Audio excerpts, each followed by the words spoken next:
let's get into negative interest rates. Well, let's not get into it. I don't really know that I want that, but let's talk about it. In this video, we're going to talk about what negative interest rates are, how negative interest rates work or don't work, how it will affect you, and why our president believes that we absolutely need it for our economy to thrive. Also, will we end up having negative interest rates in the US?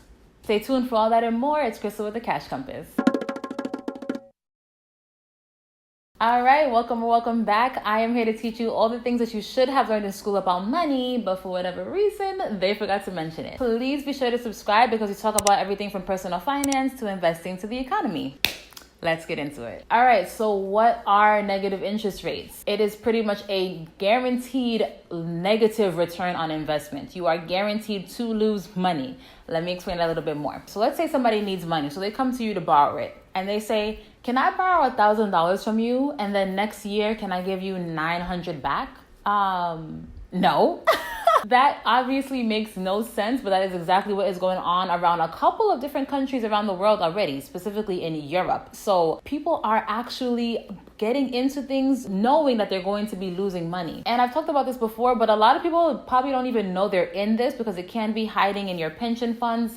So you definitely want to check out what you're invested in if you are invested in any foreign or domestic bonds, just depending on where you are at in this world. Most people who are rational, that obviously sounds like a bad idea. Why would I want to put my money into something with a guaranteed loss? But I will get into that. So when you hear the Federal Reserve, specifically Jerome Powell, who has been going against negative interest rates for the longest, they have been pretty firm, our central bank, in saying, no, we're not going to have negative interest rates.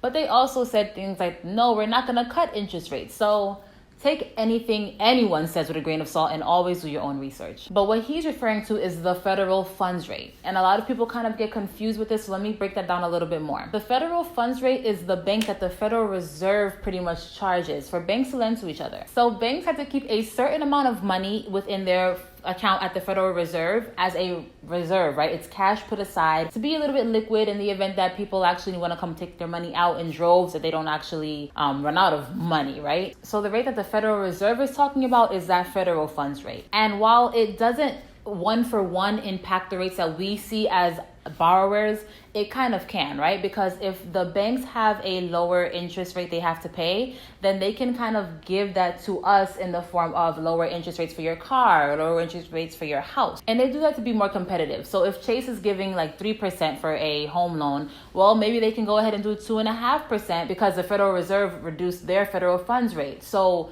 they can do that, right? They can pass that savings down to us, but it's not a guarantee and it's not a requirement. And the Federal Reserve has actually straight up said, we do not want to have negative interest rates because we don't want to affect the banks. And let me explain how that makes sense. The banks don't really have money, okay? Before March, and I've said this a few times on my channel, but before March, we had a reserve requirement, which was at maximum 10%. So for every $1,000 they had in the bank, they only really had to keep 100 of that, and they can go ahead and loan out that money. Another way to look at it is if they have $1,000, they can lend out 10 times that amount because they only have to keep 10% of what they actually have. The banks are the main creators of money in this economy. The Federal Reserve can create currency. I'm going to say currency because it really is currency. But the Federal Reserve can create currency, but it's really the banks that multiply that, right? Because they go out and they take that currency and they loan it over and over and over again. And if you want a little bit more background on that, I have a video up here that goes into depth about how money is created and things like that. But basically, for the banks to even make a loan, they create the currency. There's not actually money in there for the most part. Sometimes they do have deposits, right? So if I go to put my money in the bank, they can go ahead and lend that money out, but that's not a majority of where the money comes from. The money is literally created. When you need a car loan, they're going to create $20,000. It becomes an asset and a liability for them.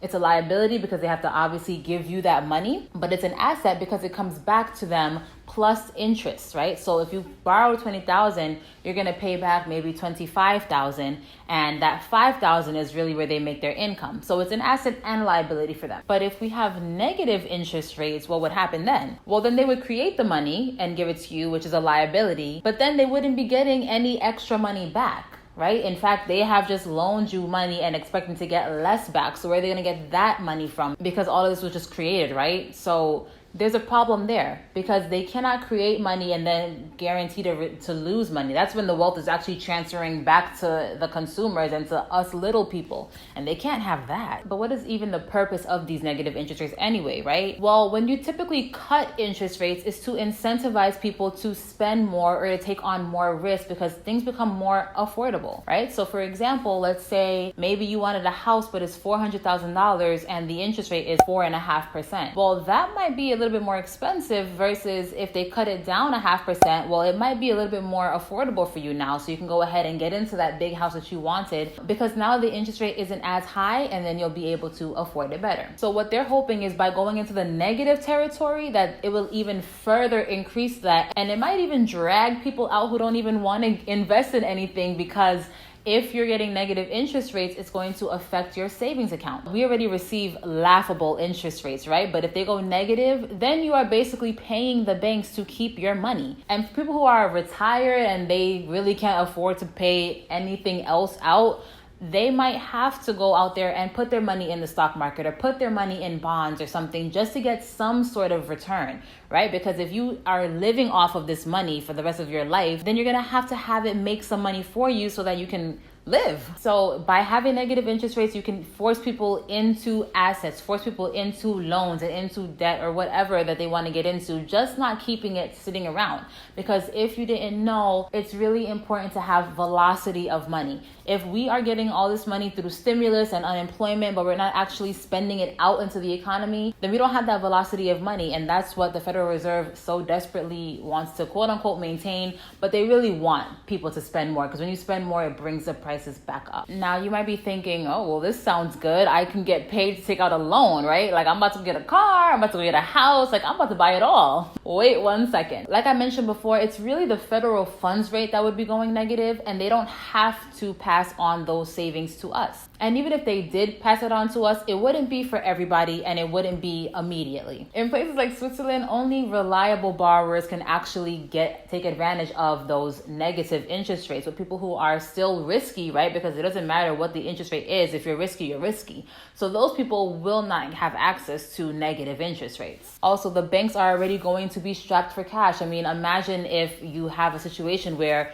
everything is flipped around and what once was an asset for you is now a liability. Well, now they're more likely to be strict on what they're actually going to lend out, right? So now if you're really risky, we can't help you, because we don't want to lose even more money from automatically guaranteeing a loss because of the negative interest rates, and then you decide, hey, I'm not paying this back. Also, they're more likely to attack things like your savings and increase things like your credit cards. So they'll be quick to give you negative interest rates on your savings account, because then that'll be now income to them, what once was a liability, right? If you put your money in the savings, they are supposed to be able to have it to give it back to you, but now they're pretty much making a return on you keeping your money in the bank. But I don't think it'll be the same thing for credit cards. So you wouldn't see negative credit card interest rates at all. You might see the opposite, actually, where they're like, well, damn, we're not making money from anything else, but these interest rates are variable for the credit cards. So we're going to jack that up. A lot of times your credit cards don't have interest rate ceilings, so they can go up from 15 to 25, 30, 35, 40. I mean, well, let's hope it doesn't get that crazy, but they're variable rate. You agreed to that. So they can actually try to search for some more yield through your credit cards. The whole purpose of this is to stimulate the economy, to encourage people to spend, but it might encourage people to do the exact opposite, because we still have cash. We are not in a digital society yet.